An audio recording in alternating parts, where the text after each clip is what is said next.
Hi guys, it's Martha from Maths. Not sure if you recognize me.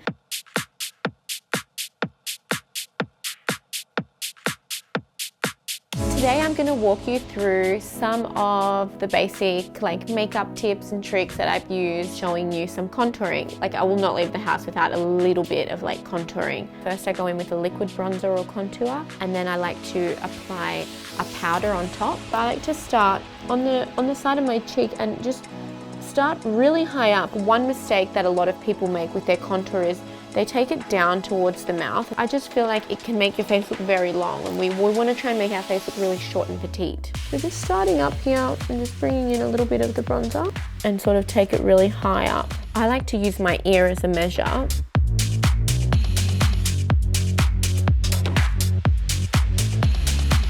And then I'm getting my other brush and I will diffuse it with that one.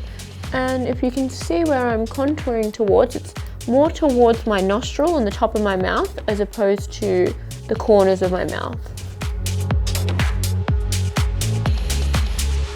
I like to take it up around the hairline and again diffusing.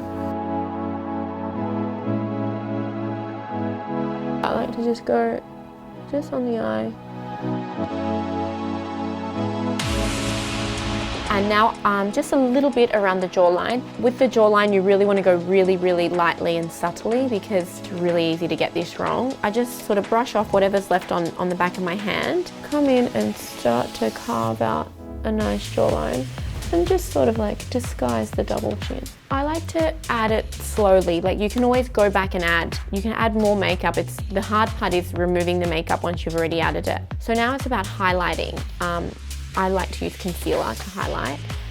I'm going to go in with the Tarte Shape Tape. There's actually a new concealer I'm using. Just a little tiny bit on the inner corners in here, and you'll see now I'll add that and then diffuse it out.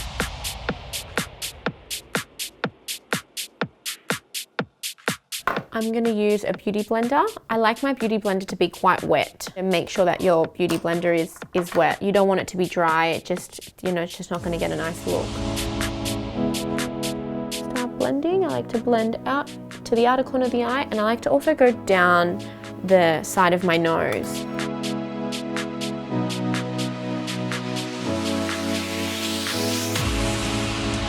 So now I'm going to go in with a different concealer. And so where I'm going to apply that now is in the center of my forehead, and then also just a tiny bit down the nose. You don't want to get too much there.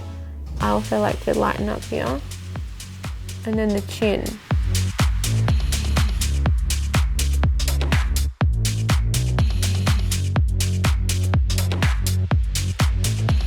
So we're going to bake. So once you've baked it, you can't go back. That's it. There's no undoing baking. Baking powder or setting powder in the color Cupcake. Just picking up a little bit on my beauty blender.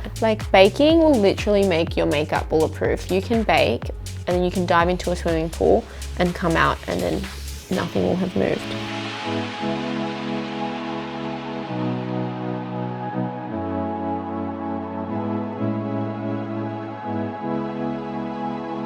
Now let's start to take some off. So I'm definitely going to take this off.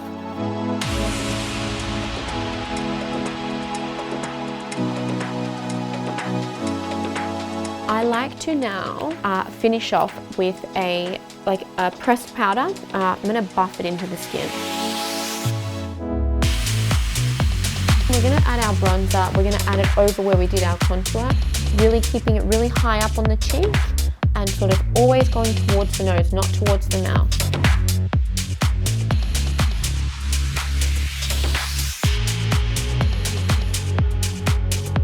What I'm going to do is I'm going to pick up a little bit of white powder or brightening powder, and I'm going to put some under my eye, and I'm going to put it wherever I concealed and bring back some of the brightness from the concealer.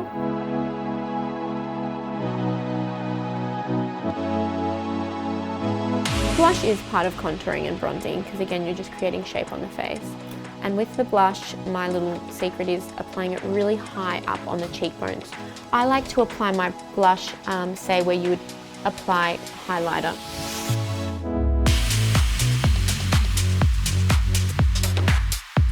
This is the final look for contouring and highlighting. This is what I would call a base.